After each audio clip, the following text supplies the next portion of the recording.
Hello friends, welcome back to my channel. तो आज मैं बात करूंगी शाओ क्लैन के एंसेस्टर और जियान के ग्रैंडफादर शाओ जियान के बारे में। और ये बंदा ग्रेट एंसेस्टर शाओ शुआन के जूनियर कजिन है और साथ ही ये शाओ क्लैन के पावरफुल मेंबर्स में से एक है। वैसे तो ये बंदा अभी तक मरा नहीं है और वो कहाँ पर क्या थे वो हम जानेंगे इस वीडियो में। तो शुरू से शुरू करते हैं। तो बात है तब की, मतलब हजारों साल पहले की, जब शाओ क्लैन अपने द्वीपीय कॉन्टिनेंट की पीक पे थी और उस टाइम शाओ क्लैन को शाओ शुआन रूल करता था। और शाओ शुआन अपने टाइम पे कितना ज्यादा पावरफुल था वो तो हम लोगों को सबको ही पता है। और उसी एंशिएंट टाइम में और एक टैलेंटेड बच्चा का जन्म होती है और उसकी कल्टीवेशन भी काफी ज्यादा फास्ट होती है और इसी वजह से शाओ क्लैन की नाम और भी ज्यादा तेजी से फेमस होने लगती है। और जब ये बंदा अपने टीनेज एज में पहुंचा था तब ये बंदा अपने से ज्यादा पावरफुल लेवल के बंदों के साथ भी फाइट करता था और उन लोगों को बहुत बुरी तरीके से पीटता था। और साथ ही जियान की तरह उनके पास भी एक रूलर वेपन था और इस रूलर वेपन का नाम था ब्लडली जायंट एक्स। और जैसे जैसे ये बंदा पावरफुल होता गया इसका नेचर भी बहुत ज्यादा गुस्सेल हो गया था और इसी वजह से किसी के साथ भी फाइट करने से पहले दोबारा नहीं सोचता था, क्योंकि ये तो ये उस टाइम की पावरफुल क्लैन से बिलोंग करता था और ऊपर से शाओ क्लैन के ब्लड लाइन के पावर को भी यूज कर सकता था। तो आप आते हैं इनके पावर लेवल पे। तो जब ये अपने फिजिकल फॉर्म में थे इनके पावर लेवल लगभग दाओशेंग की 4 स्टार के पीक पर थे और साथ ही अपने 3 मिस्ट्रेस चेंजेस को यूज करके दाओशेंग के 6 स्टार के बंदों को भी बहुत बुरी तरीके से पीट सकते थे। और मैं एक बात बता दूं, ये बंदा जो 3 मिस्ट्रेस चेंजेस को यूज करता है वो जियान की तरह हेवनली फ्लेम से पावर नहीं है। वो इसे यूज करने के लिए अपनी ब्लड लाइन को यूज करता था जो उसे शाओ शुआन से विरासत में मिला था। और जब इस बंदे को हमें एपिसोड में दिखाया जाएगा, मतलब जब जियान इनको कैद से आजाद करेगा तब इनके पावर लेवल दाओशेंग के 5 स्टार पर होगा।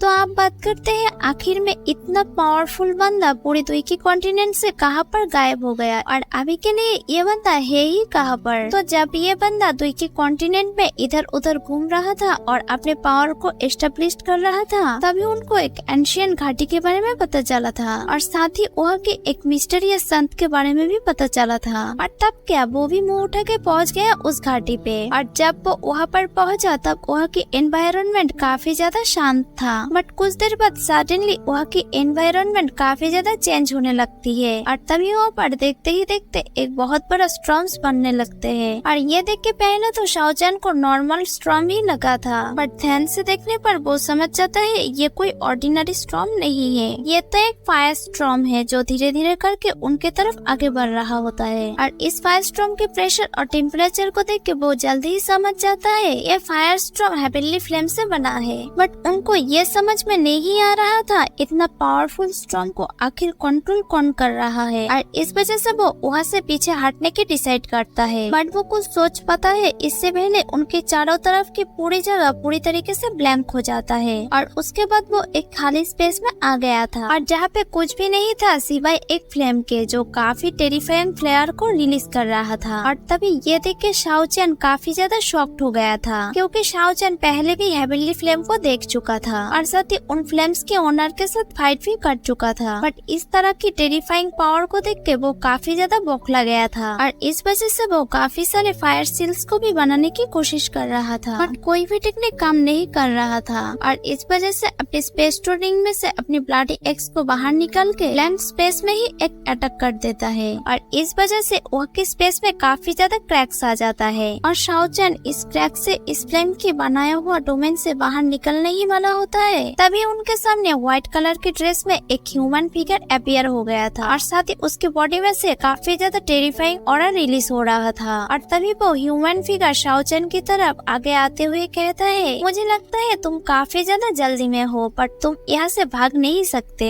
उसके बाद वो अपने हाथों में एक फ्लेम को ले आता है और ये फ्लेम है प्यूरिफाइंग डेमोनिक लोटस फ्लेम। वैसे तो ये ह्यूमन फिगर भी इस फ्लेम से बना है या फिर कह सकते हो इस बंदे की बॉडी को ये फ्लेम कैप्चर किया है। और जब शाओ जियान इस हेवनली फ्लेम को देखता है वो समझ जाता है ये कोई मामूली हेवनली फ्लेम नहीं है और तभी वो ह्यूमन फिगर शाओ जियान के ऊपर उस फ्लेम से अटैक कर देता है और इस वजह से शाओ जियान भी अपने एक से एक काउंटर अटैक कर देता है। बट हेवनली फ्लेम की अटैक काफी ज्यादा पावरफुल होने की वजह से वो काफी पीछे खींचते हुए चला जाता है और तभी वो ह्यूमन फिगर फिर से शाओ जियान के ऊपर अटैक करने ही वाला होता है कि तभी ये देख के शाओ शाओचैन अपनी 3 मिस्ट्रेस चेंजेस को यूज करता है और अभी के लिए इस टेक्निक को यूज करने की वजह से शाओचैन की पावर लेवल काफी ज्यादा बढ़ जाता है और तभी ये देख के वो ह्यूमन फिगर भी एक स्माइल करता है और साथ ही अपनी अटैक की पावर को और भी ज्यादा बढ़ा देता है और साथ ही वो शाओचैन की तरफ फायर कर देता है। और दूसरी तरफ शाओचैन भी अपने ब्लडली एक्स से अपनी पूरी दुईकी का इस्तेमाल करके स्लैश अटैक कर देता है और जब दोनों ही अटैक आपस में टकराते हैं तब वहाँ पर काफी बड़ी ब्लास्ट होती है और उससे जो प्रेशर निकलता है वो चारों तरफ की स्पेस को भी फाड़ देती है और साथ ही उस प्रेशर से शाओचैन की हालत भी काफी ज्यादा खराब हो जाता है और साथ ही उनके मुंह से भी काफी ज्यादा खून निकलने लगता है। बट उस ह्यूमन फिगर को तो कोई फर्क ही नहीं पड़ा, तभी वो फिगर अपनी जगह से डिसअपियर हो जाता है और सीधा जाके शाओचैन के सामने जाके अपीयर हो जाता है और तभी स्माइल करते हैं वो फ्लेम उसके हाथों से निकलते हुए शाओचैन की बॉडी के अंदर घुस जाता है और इस वजह से शाओचैन वहाँ से मूव भी नहीं कर पाता है और तभी वो पूरी तरीके से शॉक्ड हो जाता है और साथ ही उसके दिमाग भी पूरी तरीके से ब्लैकआउट हो जाता है और थोड़ी देर बाद जब उसके होश आता है तब वो अपनी बॉडी में एक पावरफुल एनर्जी को महसूस करता है और ये पावर उस हेवनली फ्लेम का है और तभी वो देखते हैं वो ह्यूमन लाइक फिगर पूरी तरीके से डिसअपियर हो चुका है और इस वजह से शाओचैन उस ह्यूमन फिगर को इधर उधर ढूंढने लगता है और तभी शाओचैन अपनी बॉडी में कुछ अजीब से महसूस करता है। उसके बाद हम देखते हैं स्पेस डोमेन के साथ ही शाओचैन कहीं गायब हो जाता है और उसके बाद यहाँ की एनवायरनमेंट काफी ज्यादा शांत हो जाता है जैसे कि यहाँ पर कुछ भी हुआ ही नहीं हो और इसी के साथ हमें पता चलता है शाओचैन प्यूरिफाइंग डेमोनिक लोटस फ्लेम अंदर कैद हो चुका है या फिर कह सकते हो इस फ्लेम की पपेट बन चुका है।